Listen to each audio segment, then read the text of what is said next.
This is a harmonic balancer off of a 2018 Malibu, and if you got one of these deals,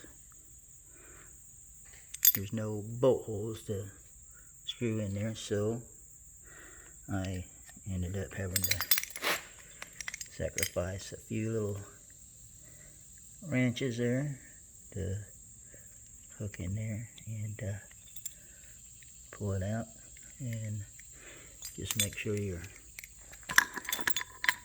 wrenches go through there. I mean, I can't do it one-handed here. You get the point, you know, you just gotta make sure it fits in there and pull out. So, you run into a problem doing that, there you go.